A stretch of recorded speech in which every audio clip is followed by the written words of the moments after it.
Hola chicos, ¿qué tal? ¿Cómo estáis? Bueno, una vez llevamos un tiempo estudiando con la geometría en el plano, es decir, la geometría en dos dimensiones, vamos a comenzar a trabajar con la geometría en tres dimensiones. ¿A qué nos referimos con esto?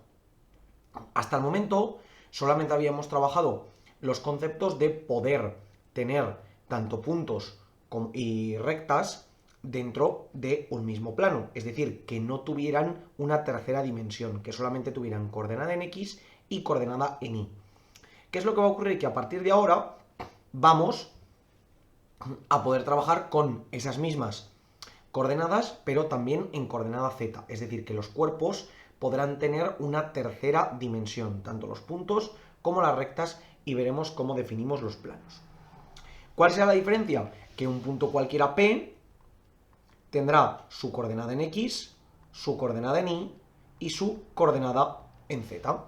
De tal manera que la coordenada en X me determinará cuánto avanzaré dentro del eje X, la coordenada Y cuánto avanzaré dentro del eje y la coordenada Z cuánto avanzaré dentro del eje Z.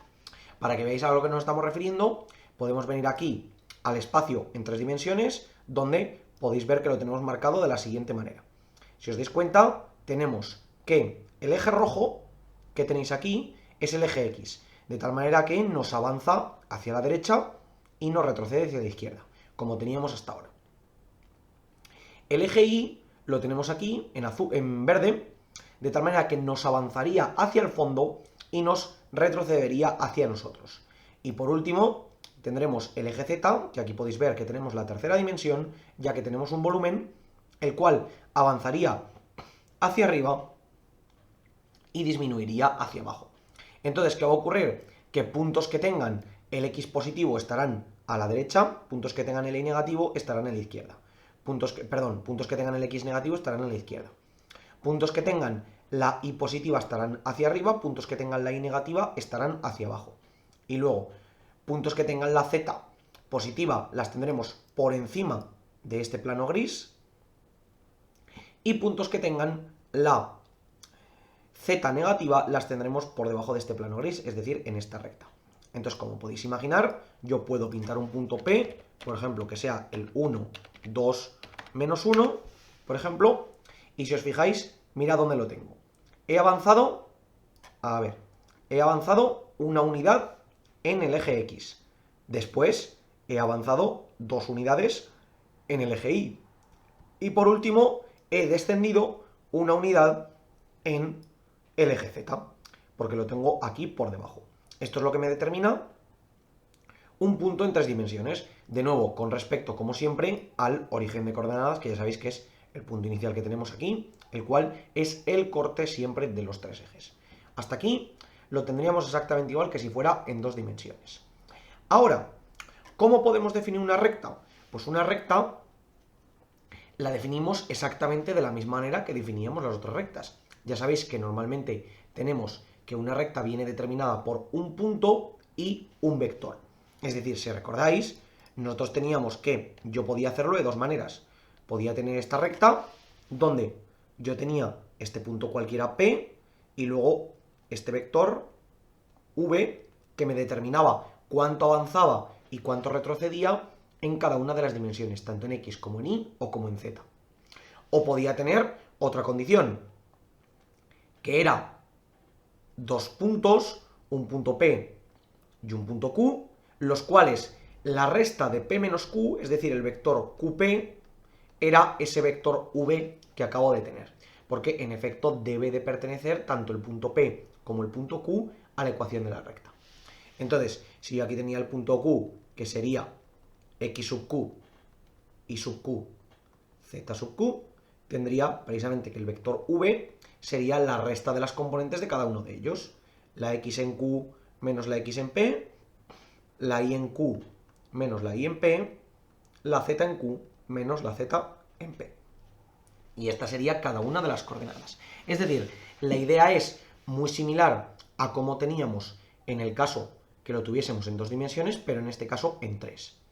Entonces, para que veáis a lo que nos referimos, podemos venir aquí, yo puedo trazar otro punto Q, el que sea, que podría ser el punto 2, menos 1, 3, por ejemplo, lo tendría aquí, y como podéis ver, tengo en este caso que he avanzado 2 en X, he avanzado menos 1 en Y, porque lo tengo tal que aquí, y he avanzado 3 en Z porque lo tengo arriba. Y ahora, si yo trazo la recta que pase por Q, mejor dicho, vamos a hacer que pase primero por P y luego por Q, se me forma esta recta negra que, como podéis ver, nos viene tanto por debajo del plano como por encima. Se nos iría, como siempre, hacia el infinito y hasta aquí. Y mirad cómo la tenemos determinada. La tenemos como ese punto inicial que tenemos más un parámetro por el vector que se forma de la diferencia de estos dos. Y vamos a estudiar a lo que nos referimos. El primer punto hemos dicho que era el 1, 2, menos 1, es decir, el punto P hemos dicho que era el punto 1, 2, menos 1, y el punto Q hemos dicho que era el punto 2, menos 1, 3, es decir, 2, menos 1, 3. Por tanto, ese vector V hemos dicho que sería Q menos P, es decir, el vector QP, que sería 2 menos 1, 1, menos 1 menos 2, menos 3, y 3 menos menos 1, es decir, 4. Este sería el vector V. Si venís aquí, mirad qué vector tenemos aquí multiplicando. Sería el 1 menos 3, 4, que es exactamente ese 1 menos 3, 4 que tenemos aquí. Por tanto, la recta R, que sería esta recta en este caso, R sería el vector, el punto P, el 1, 2, menos 1, más un parámetro por el vector V, que es el 1, menos 3, 4. Y como ya recordáis que lo vimos en el vídeo en el que teníamos que trabajar con las rectas, tanto en el plano trabajando con los parámetros, lo que nos ocurría era básicamente que yo, según le iba dando valor a este parámetro, podía ver que los puntos se trasladaban a lo largo de la recta, ¿de acuerdo? Es decir, puedo básicamente ir avanzando hacia adelante o hacia atrás según yo le voy dando valores a este parámetro, ¿vale? También lo podría expresar de otra manera. En vez de expresarlo tal que así, podría decir que la x de esta recta es igual a 1 más lambda, porque cojo la coordenada de x del punto inicial y cojo la coordenada del vector, por tanto tengo aquí la lambda. Podría decir que la y sería 2 menos 3 lambda, 2 menos 3 lambda por el mismo motivo, cojo la coordenada aquí en y y cojo la coordenada aquí en y, y por último la z podría decir que es menos 1 más 4 por lambda. Es decir, que lo tendría tal que aquí y lo tendría tal que aquí, cada uno con sus coordenadas. Entonces, estas son algunas de las maneras en las que yo puedo representar una recta. Veremos más adelante que tenemos más posibilidades de representar rectas, pero por el momento estas son las más importantes. Sobre todo que nos quede clara esa idea de representación de recta dentro del plano, perdón, dentro del espacio en 3 dimensiones.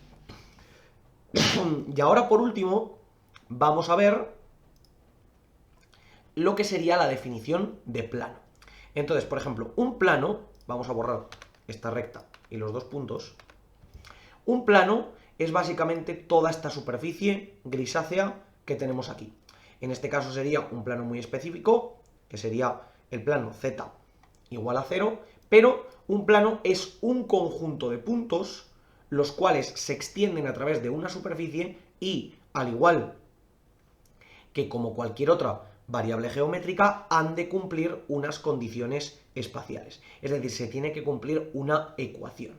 Entonces, la ecuación general del plano, vamos a borrar ya todo esto por aquí, la ecuación general del plano viene determinada de la siguiente manera, que tendremos en los planos, tendremos a por x más b por y más c por z más d igual a 0, donde a, b y c son las componentes que acompañan a los términos en x, en y y en z. Y d es el término independiente que básicamente nos marca la altura del plano. Entonces diréis, bueno, ¿y estos términos de a, b y c cómo los puedo determinar? Pues de una manera bastante sencilla, que es la siguiente. Suponed que yo tengo un plano cualquiera, tengo un plano tal que así, por aquí y por aquí, ¿de acuerdo? Y yo puedo tener, en este caso, por ejemplo, un punto que pase por aquí, puedo tener cualquier punto que esté dentro del plano. Entonces, si yo trazo un vector que sea perpendicular al plano, pase por cualquiera de los puntos que pase, el vector va a ser el mismo, porque va a tener exactamente la misma dirección. Lo que pasa es que estará ubicado en distinto lugar. Pero este vector, que lo vamos a llamar vector n, este vector n va a tener unas coordenadas en x, en y y en z. Pues para que os hagáis una idea, las coordenadas de este vector serán las coordenadas a, b y c. Es decir, las coordenadas del vector normal nos van a dar las condiciones para que se cumpla mi plano. ¿De acuerdo?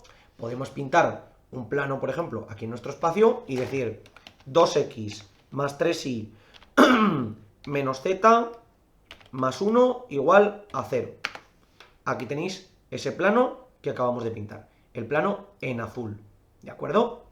Entonces, yo tendría aquí este plano que, como podéis ver, como siempre, me queda infinito en cualquiera de las tres dimensiones y podría trabajar con él. Para que vieseis a lo que nos referíamos, si yo pinto exactamente el mismo plano, pero cambio el 1 y lo cambio por un 3, por ejemplo, es decir, 2x más 3y menos z más 4 igual a 0, obtengo un plano que, como podéis ver, es paralelo con este, son los dos paralelos, pero la diferencia es que uno de ellos está más alto que el otro, es decir, que tiene mayor altura con respecto al otro, ¿de acuerdo? Entonces, aquí tenemos una condición importante de los planos, y es que precisamente aquellos que tengan ecuaciones equivalentes salvando el término independiente, tendremos que sean planos paralelos. Podría poner, por ejemplo, menos 7, y tendría de nuevo otro plano que sería paralelo entre ellos, porque el vector que tengo, que es el que es perpendicular a ellos, es exactamente el mismo. ¿De acuerdo? Os doy desde aquí diversas perspectivas para que lo veáis mejor. Trabajaremos más adelante con las expresiones analíticas de los planos, pero por el momento me parece muy importante que tengáis la condición de cómo se trabaja, de cómo son las características de cada uno de ellos. ¿Ok? Entonces, si estos vectores no tienen ninguna relación entre sí, es decir, por ejemplo, aquí pongo un 3, aquí pongo un 2 y aquí pongo un menos 2, veréis que los planos ya no guardan ninguna relación y va a haber un momento en el que probablemente se corten. ¿Ok? En este caso es justo aquí. Pero bueno, el trabajo con los distintos tipos de planos lo veremos más adelante. Simplemente que veáis cuáles son las condiciones de los planos.